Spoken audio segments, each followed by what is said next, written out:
Hello everyone, this is Yoko. In this channel, I will share information in English that I have gathered myself because events occurring in China are not widely reported in other countries. I obtain information from multiple sources, so I would appreciate your comments on the content of the videos. If you enjoy the content, please subscribe to the channel and show your support. The first topic today is about a Chinese announcer who made statements regarding the earthquake on the Korean peninsula and the discharge of treated water from a nuclear power plant. This announcer faced disciplinary action and lost their regular duties due to these remarks. When asked why the announcer made such statements, one reason is the favorable reception of such comments by viewers across China. Additionally, the Chinese Communist Party, CCP, actively criticizes Japan, particularly on the issue of treated water discharge, and conducts anti-Japanese education in Chinese elementary schools. Therefore, when the CCP takes a stance against Japan, it generates empathy among Chinese announcers. Furthermore, there is a belief in China that natural disasters are linked to the fate of the leaders. In other words, if the leadership is perceived as weak, the likelihood of natural disasters occurring increases. Blaming Japan for the earthquake is seen as a consequence of what the CCP has been doing. The reasons behind the CCP's disciplinary measures against the announcer are thought to be extreme statements and the potential embarrassment the CCP might feel if no action is taken. It also suggests another aspect to prevent the link between natural disasters and political decision-making.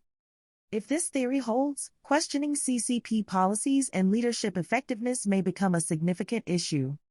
The second story is about an incident in Canada in 2022 where people were unable to withdraw money from banks. Protesters, including depositors, held demonstrations, and the situation was reported in Japan as well. The issue was resolved by ensuring the proper withdrawal of deposits and using force to suppress violent protests. However, later, protesters were labeled as potential contributors to the spread of COVID-19 during the pandemic in China through the country's unique risk classification tool. This led to restrictions on their movement, and in the information war, they were portrayed as being influenced by foreign hostile forces. This problem has not been completely resolved, and there are still people unable to withdraw their money. It seems that the Chinese government has no intention of protecting the property of ordinary Chinese citizens or fairly safeguarding depositors. When engaging in significant business activities in China, negotiations with the Communist Party are always involved. Therefore, if there are issues with local banks, there is a high likelihood of involvement by local Communist Party officials. In the event of problems, protesters may participate in demonstrations, but the courts and police are controlled by the Communist Party. As a result, it becomes a situation of the Communist Party versus the general population, with the rights of ordinary people not being protected.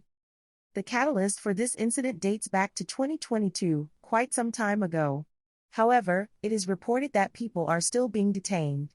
Looking ahead to China's future, the country's banks are experiencing worsening financial conditions compared to around 2022. This is due to continuous declines in China's real estate prices, meaning the value banks hold as collateral is decreasing.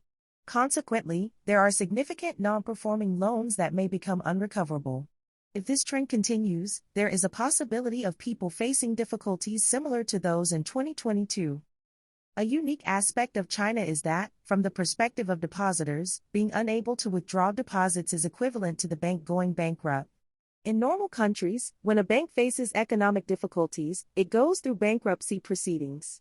Bank operations cease, and assets are returned to depositors based on the reconstruction amount. This is done to prevent the wound from spreading. However, in China, even if a bank has effectively gone bankrupt, it may not go through the appropriate procedures. Meanwhile, fixed costs continue to accumulate, and failure to address the issue reduces the bank's assets by salaries of employees and office rent. Over time, available funds for depositors decrease, and eventually, they may be unable to recover anything. This is China's operating method.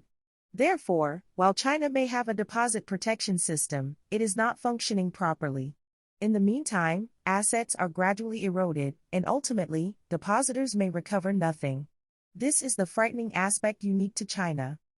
In conclusion, as China's financial institutions deteriorate with the collapse of the bubble, there is a high likelihood of similar incidents recurring.